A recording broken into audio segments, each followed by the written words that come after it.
FearnutZ, it's a show where two guys talk to you. Even though you can't talk back, Mr. Beatnuts will feel so much to talking guys. Last 30 minutes to an hour, those two guys that I mentioned have a show named FearnutZ.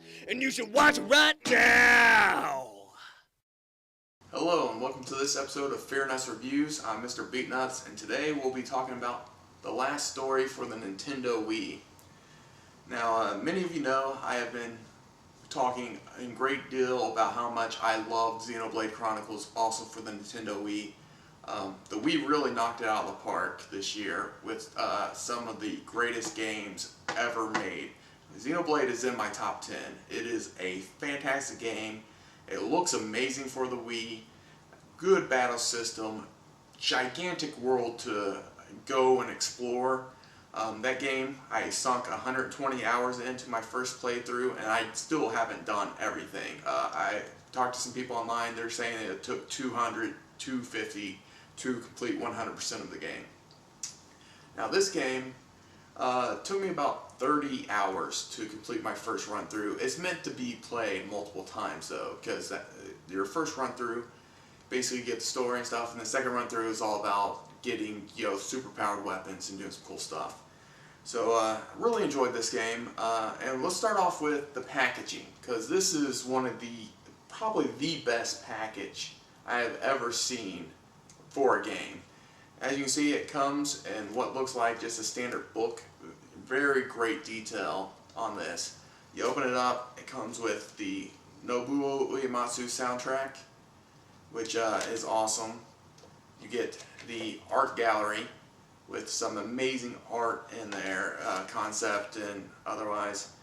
And then you also get the game, and the booklet, really well done, has character, bios, stuff like that, stuff that's been missing from a lot of games recently. So this game,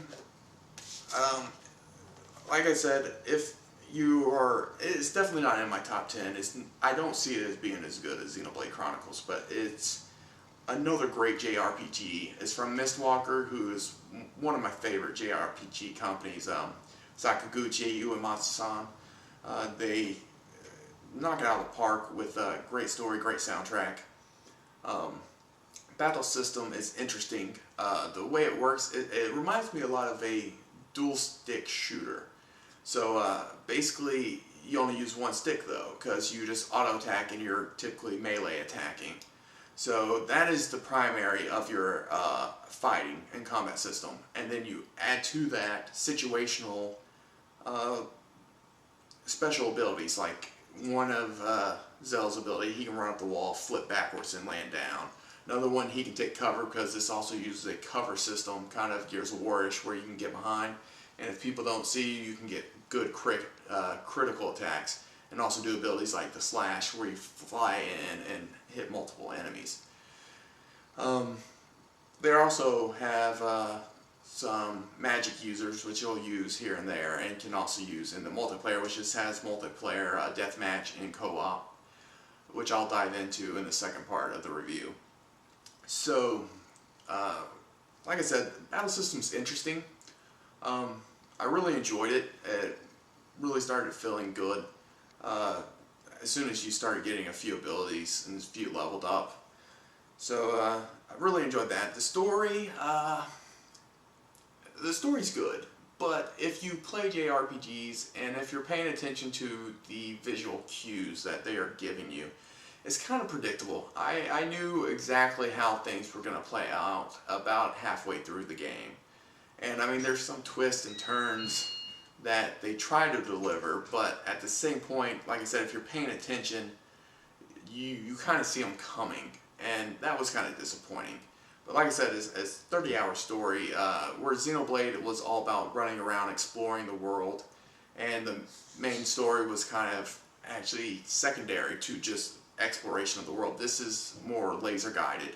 You're only really in one town, and you're just visiting around that, and then you just go out on these missions that progress the story. As far as the music goes, of course, it's Uematsu soundtrack, so it's very good.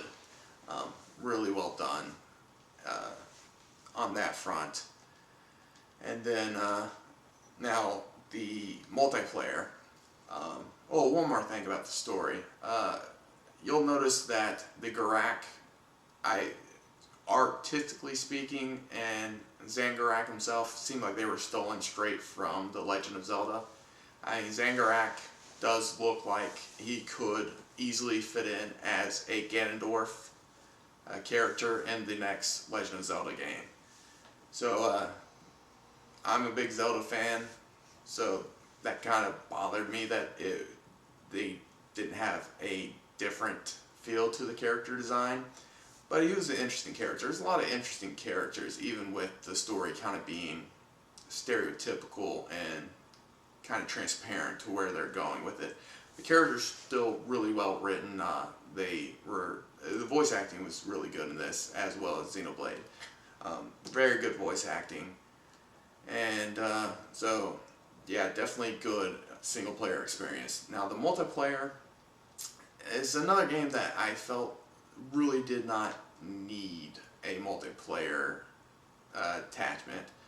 I know a lot of companies are doing that just to add in gameplay hours, but it's okay. It's just that the characters are not balanced from I spent about 5 hours in multiplayer so far, and there's just certain characters and certain maps that are just completely broken. Like, for instance, the Wharf, did a team deathmatch on the Wharf, and basically my team dominated one round just by using magic users, because it's a wide open area, so we just huddled in a corner. As soon as the other team with their melee fighters showed up, we would just blast them. And then on the same thing, we used magic users in another level that didn't have very much open ground, and we got completely destroyed. And that's basically, if you wanted to, you could just sit there and vote for whatever playstyle map that you want, and you're going to dominate that level. And that's just bad design, honestly. What it does do that's kind of cool is it gives you awards or rewards for playing the multiplayer that tie into the single player. So you can get certain upgrade items that are really hard to find otherwise. To like level up your knight's attire and Callista's gown, which is one of her stronger armor items. So that's cool that it ties in to the single player to, give you these items. Another thing was you can have effects on characters, and you can unlock those in the multiplayer. So overall, if you are looking for a JRPG, you're kind of strapped for time, definitely go with The Last Story. It's an excellent game. But if you're looking for the best JRPG in recent years, go with Xenoblade Chronicles. Just know that that game, even to do a just speed run, is going to take you 60-70 hours, where, like I said, Last Story, I did everything the game had to offer in about 30 hours. So both of them are great, and if you have time to pick up both of them, I definitely recommend doing so.